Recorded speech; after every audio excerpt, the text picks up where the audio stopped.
Okay, so Adventure Time Side Quests is officially here. It actually released way earlier than I thought it would.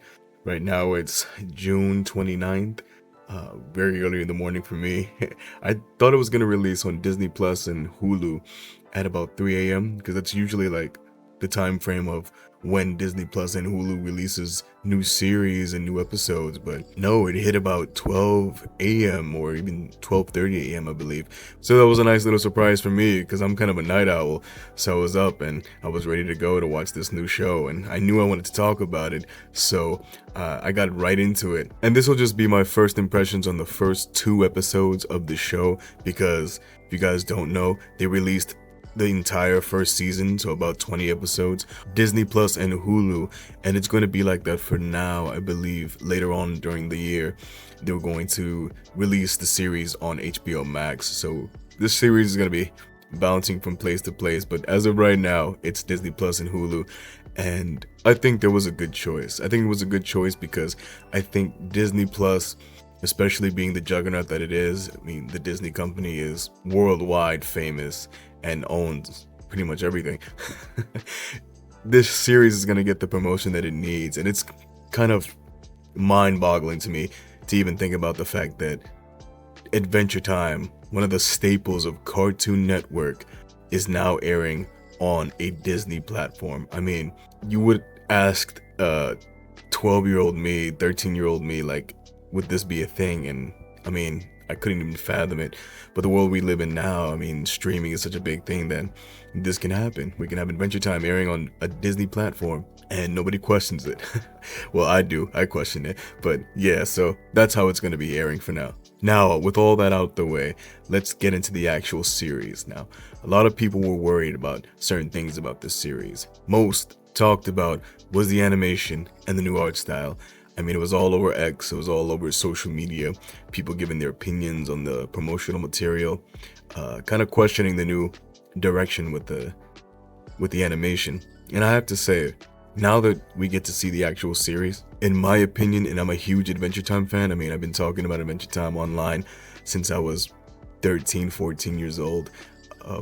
This new animation does not take away from my enjoyment of this series. And in fact, I think it's a welcome change because we're going backwards. We're showing Finn and Jake and their adventures from pre-season 1 days. So it's not like we're continuing the story like the new Bubbling series or Fiona and Cake, where if you change the art style and animation, I feel like it's gonna like kind of take away from the essence of what that story is trying to tell, just because we're so used to a certain animation and a certain art style. This is more of a prequel series. It's something different yet familiar. And now when I say different yet familiar, I mean, and I'm going off these first two episodes, it really did feel like season 1 Adventure Time. I promise you. And I'm a huge Adventure Time fan, and I was kind of nervous going in. I'm like, okay, new voice actor for Finn, different animation style, you know, different writers, and we just live in a different world. I mean, can this really capture what I felt during my childhood watching Adventure Time? Even when I go back and watch season 1, season 2 of Adventure Time now, can it really make me feel like I'm transporting back in time? And I'm so happy to say that it does. It does make you feel like this is the original season 1 Adventure Time, with Finn and Jake just doing these random, no pun intended, side quests where they're just doing more casual things than all the lore heavy stuff we kind of become accustomed to now. Because what Adventure Time is now is not what it was during season 1 or 2 or just early Adventure Time. I mean, it's such a big, huge juggernaut and a lore heavy series, which I love that. I'm one of the people that loves the fact that we dived way deeper into the characters and into the world of the Land of Boo. And I mean, we wouldn't have gotten the whole Marceline and Simon Petrikov story if we didn't, you know, get serious with Adventure Time. So I love that aspect of it. But there is a part of me that does appreciate and have such nostalgic feelings for that old Adventure Time, where it was more episodic, where it was more casual, where it was more Finn being this human boy running around the world with his magical dog, that being Jake, and just doing these random missions. and this magical world with all these weird uh, creatures and situations. And these first two episodes, like, it really did remind me of why I loved Adventure Time in the first place and why I got caught up in the series as a child. I felt exactly the way I felt watching old Adventure Time. I felt it watching side quests, and that's very difficult to do. I mean, especially for a fan like me that's been watching it for years and stuck in my ways a bit when it comes to Adventure Time. It is hard to kind of capture that feeling, and this series so far captures that feeling. I think a big part of it is having writers that were big fans of Adventure Time, and also having people that worked on the original series working on this. Jesse Moynihan is working on this show. He's an OG Adventure Time storyboard artist. So I think when you have those guys coming back to work on a prequel series, you kind of add so much more than you would have if you just got some random writers who weren't even Adventure Time fans to write a few jokes and, kind of make this series into what they want it to be instead of what the fans appreciate the Adventure Time franchise, especially early seasons, for what it is. So you have fans working on this show, you have the original writers working on this show, and you have the appreciation is felt for the Adventure Time franchise. You can just see it, you can feel it. From little things like Finn with his faces. I remember watching Adventure Time DVD commentaries way back in the day, and the writers would talk about how they couldn't do certain faces with Finn anymore because in the original, or I should say in the first seasons, they would have these different, Finn with these different character models and different faces and kind of weird looking art style for the characters, and they kind of had to refine it and make everything look more polished and consistent as seasons went on. But you can tell like there was so much more leeway for side quests, that they have Finn making his scrunchy faces and the Finn chin and all those little details that makes the original Adventure Time, the original season, so fun to watch, and it's just so funny. It had so much funniness to the character. And speaking of the characters, Finn and Jake feel like Finn and Jake. They definitely feel like Finn and Jake.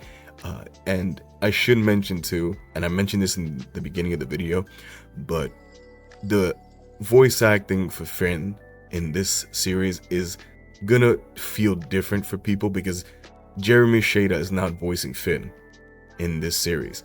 So that, I will say, took a little bit time for me to get used to it. And I don't think I'm still used to it.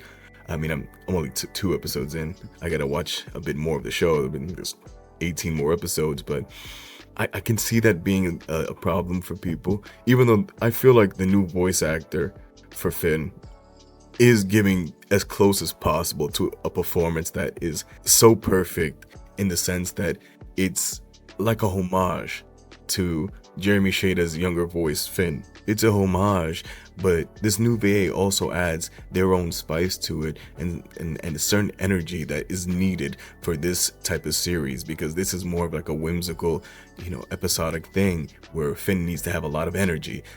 Towards the end of Adventure Time, and definitely for sure in Fiona and Cake, Finn is way more subdued than he was in the beginning seasons, which makes sense. He got older, he matured, he kind of calmed down a bit. So hearing the voice actor for Finn in this series, it needed to be brought up a notch. It needed to be like original Finn, where he was just like all over the place, from his silly little catchphrases to his crush on Princess Bubblegum. It's all there. So the energy is there, and that's the most important thing.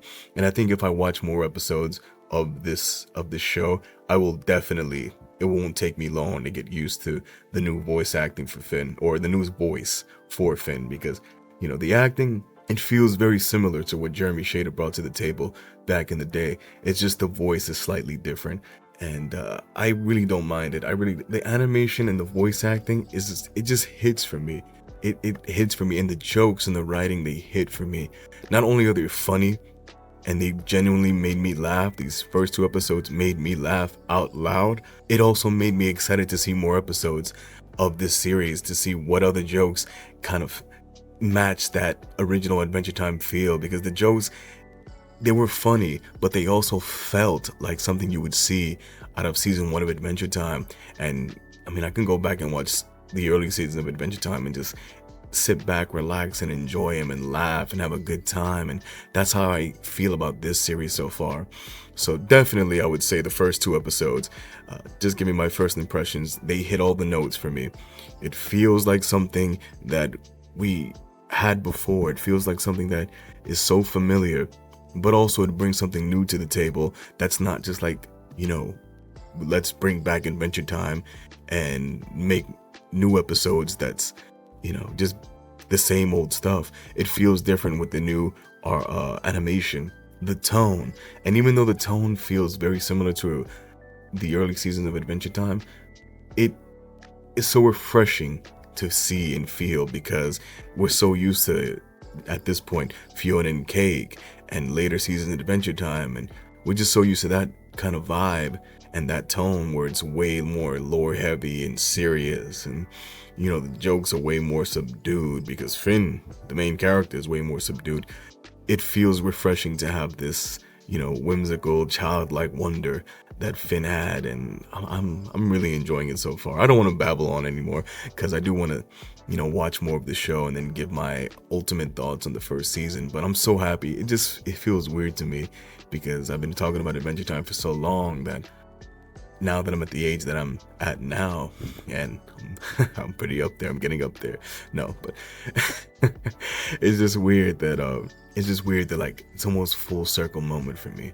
But let me know in the comments below, like, what are your thoughts on this first season of side quests, or the first few episodes? If you've only watched the first few episodes, I want to get everybody's first impressions, and I want to see if you guys are on the same page. Are we on the same page about this? Are you guys excited for this? Are you guys excited for bubbling? Are you guys kind of like way past the Adventure Time season 1 type of humor and storytelling that you guys kind of want more like Fiona and Cake type of storytelling?